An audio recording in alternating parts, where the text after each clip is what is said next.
এই জিনিসটা করতে গিয়ে যে আমাকে এত প্রবলেমের সম্মুখীন হতে হবে আমি কোনোদিনও ভাবিনি। একটা ভাইরাল হ্যাক ট্রাই করতে গিয়ে যে এত প্রবলেম ফেস করতে হবে সিরিয়াসলি আমি আগে জানতাম না। কিন্তু হ্যাঁ, যেরকমই রাতের পরে দিন হয় আর যেরকমই কোনো কিছু খারাপের পরে ভালো হয়, ঠিক তেমনই এরকম একটা উইয়ার্ড জিনিস আমি ট্রাই করার পর এরকম একটা কেরাটিন ট্রিটমেন্টের মতো রেজাল্ট পেয়েছি। অ্যান্ড আই নো তোমরা প্রচুর এক্সাইটেড এই হ্যাকটা জানার জন্য, তো চলো ভিডিওটা স্টার্ট করা যাক। প্রথমত বলি, মাত্র একটা উপকরণ লাগবে এরকম ধরনের একটা রেজাল্ট আনার জন্য, আর সেটা কোনো কিছুই নয়, সেটা হচ্ছে আমাদের সবার প্রিয় ফ্ল্যাক্সিড। আর এটা হলো একটা ইজিলি অ্যাভেলেবল একটা প্রোডাক্ট, মার্কেটে সবসময় অ্যাভেলেবল থাকে। তো তোমাদের খুঁজতে কোনো অসুবিধা হবে না, তোমরা ইজিলি পারচেস করে নিতে পারবে। আর আমি এটা কিনেছিলাম ফ্লিপকার্ট মিনিটস থেকে। অ্যাট ফার্স্ট তোমরা ফ্ল্যাক্সিডটা ওভারনাইট সোক করার জন্য রেখে দেবে। এখানে আমি দেখতেই পাচ্ছ একটা বাটিতে মোটামুটি ভিজিয়ে রেখে দিয়েছি। এটা পুরোপুরি ওভারনাইট ছিল। আর শুধুমাত্র ওভারনাইটের মধ্যেই দেখতে পাচ্ছ জলটা অনেকটা গাঢ় হয়ে গেছে। এবারে কি করতে হবে নেক্সট স্টেপে, তো চলো তোমাদেরকে বলে দিই। নেক্সট স্টেপে তোমাদের ফার্স্টেই করে নিতে হবে গ্যাস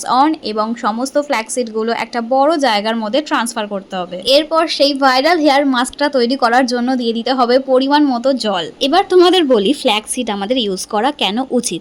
ফ্ল্যাক্সিডে থাকে হচ্ছে ওমেগা 3 ফ্যাটি অ্যাসিড, যেটার কারণে কিন্তু আমাদের হেয়ারে শাইন অ্যাড হয় এবং আমাদের হেয়ারটা গ্রোথও হয়। এছাড়াও ভিটামিন বি থাকার কারণে আমাদের হেয়ারের নারিশমেন্টের সাথে সাথে হাইড্রেশনও বাড়ে, আর অবশ্যই আমাদের হেয়ারের স্ট্রেংথটাও কিন্তু ইমপ্রুভ হয়। এছাড়াও তোমরা যদি ড্যান্ড্রাফের প্রবলেমে ভুক্তভোগী হয়ে থাকো তাহলে কিন্তু অবশ্যই ফ্ল্যাক্সিড একবার হলেও ব্যবহার করো, তোমরা অনেকটাই উপকারী হবে। কারণ ড্যান্ড্রাফ কমাতেও কিন্তু ফ্ল্যাক্সিড অনেকটাই সাহায্য করে। বিশেষত বাঙালিদের দুর্গাপুজো তো চলেই এসেছে, আর এই সময় যদি হেয়ারের একটু ট্রিটমেন্ট না নেওয়া হয় তাহলে কি চলে? আর ফ্ল্যাক্সিড সেখানে আমি বলবো পুরোপুরি 1 নম্বরে আছে। তাই অবশ্যই যারা যারা পার্লারে টাকা ইনভেস্ট করতে একদম চাইছো না তারা অবশ্যই বাড়িতে এই ট্রিটমেন্টটা একবার হলেও করো। এখানে ফ্ল্যাক্সিড জেল পুরোপুরি কমপ্লিটলি রেডি হয়ে গেছে। এবার এটাকে একটু ঠান্ডা করতে দিয়েছি, কারণ এটাকে তো এবার ছাঁকতে হবে। ছাঁকার ব্যাপারটা সত্যি কথা বলতে কি আমার অনেকটাই ডিফিকাল্ট লেগেছে, কারণ জেলটা অনেকটাই গাঢ় এবং ছাঁকার সময় প্রচুর প্রবলেম ফেস করতে হয়। কারণ নর্মাল ছাঁকনিতে তো এটা ছাঁকবে না কোনোভাবেই, কারণ প্রচন্ড গাঢ় হয় ওটা। আর গামছা দিয়ে করতে গিয়ে তো মানে এদিক দিয়ে চাপছি তো ওদিকে বেরিয়ে যাচ্ছে, ওদিক দিয়ে চাপছি তো এদিকে বেরিয়ে যাচ্ছে, মানে এতটাই প্রবলেম যে কি বলবো। কোনো রকম ভাবে এটা ছেঁকে উদ্ধার করতে পেরেছি আমি আর মা। আর সত্যি কথা বলতে কি প্রচন্ড পরিমাণে একটা ইউ ব্যাপার আসছিল, মানে কেমন একটা যেন লাগছিল, কারণ পুরোপুরি একটা জেল ফর্মুলা এটা, তার উপর একটা চিপচিপা ব্যাপার আছে, মানে সবকিছু মিলিয়ে একটা কেমন যেন একটা কি বলি তোমাদের। বাট হ্যাঁ,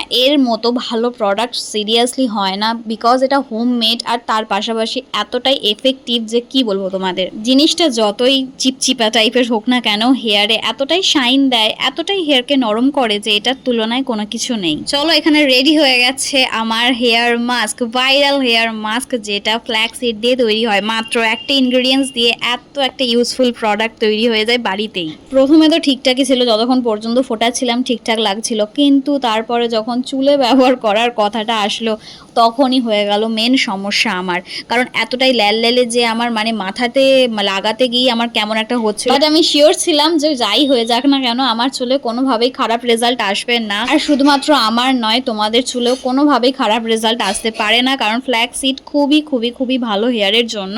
একবার হলেও ট্রাই করে দেখো পুজোর আগে। আশা করছি আমার কমেন্ট সেকশনে তোমাদের আবারও ফিরে আসতে হবে, কারণ রিভিউ না দিলে কিন্তু একদম চলবে না। রিভিউ কিন্তু অবশ্যই তোমরা আমাকে দিও, তোমরা ইউজ করার পর দেখো যে তোমাদের চুলে কেমন কি রেজাল্ট হচ্ছে। খারাপ ভালো যাই হোক না কেন অবশ্যই আমার কমেন্ট সেকশনে এসে জানিয়ে যেও। এখানে মোটামুটি চুল আমি এদিক ওদিক করতে করতে পুরোপুরি হেয়ারে মাখা কমপ্লিট করেছিলাম, আর শেষ অবধি দেখতে কিছুটা এরকম লাগছিল, কাক চান মনে হচ্ছিল আমি করে বেরিয়েছিলাম সবে। মোটামুটি আমার ভালো লাগছিল, চুলটা মাখতে মাখতেই মনে হচ্ছিল কিছু একটা হেয়ার মাস্ক মেখেছি, কারণ এতটাই স্মুথ ছিল চুলটা যে কি বলবো। মাখার পরেই চুলটা প্রচুর পরিমাণে স্মুথ হয়ে গিয়েছিল। ওয়াশ করার জন্য আমি প্রচুর পরিমাণে এক্সাইটেড ছিলাম, কারণ চুলটা এখনই এতটাই সুন্দর স্মুথ আর সিল্কি সাইনি হয়ে গিয়েছিল যে কি বলবো। ওয়াশ করলে আশা করছি ডাবল হবে। আর মাঝে মাঝে জামাটা এতটাই পরিমাণে ভিজে যাচ্ছিল যে কি বলি। যাই হোক, ভালো রেজাল্ট হলেই হলো।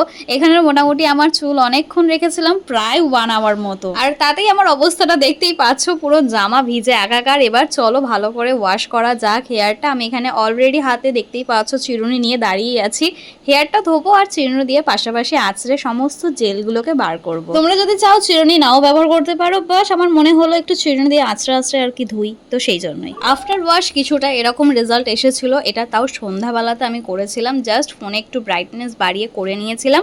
আর রেজাল্টটা তোমরা দেখতেই পাচ্ছ, অনেকটা চুলটা ফ্লাফি হয়ে গেছে। তার পাশাপাশি চুলের নারিশমেন্টটাও একদম দ্বিগুণ হয়ে গিয়েছিল। সত্যি বলতে কি একদম পার্লার ট্রিটমেন্টের মতো লাগছিল আমার। দুর্গাপূজার আগে যদি পার্লারে যাওয়ার মতো এক্সট্রা টাইম না থাকে তাহলে অবশ্যই এই ট্রিটমেন্টটা একবার বাড়িতে করে দেখো, 100% ভালো রেজাল্ট পাবেই পাবে। আশা করছি আজকের ভিডিওটা তোমাদের ভালো লেগেছে। এরপর কোন ভাইরাল হ্যাকটা তোমরা দেখতে চাইছো অবশ্যই কমেন্ট সেকশনে জানিয়ে যেও, তোমাদের জন্য আমি অবশ্যই ট্রাই করে দেখবো আর ভিডিওর মাধ্যমে অবশ্যই তোমাদের কাছে নিয়ে চলে আসার চেষ্টা করব। দেখা হচ্ছে নেক্সট এরকম একটা ইন্টারেস্টিং ভিডিও নিয়ে। আজকের মতো টাটা, বাই বাই।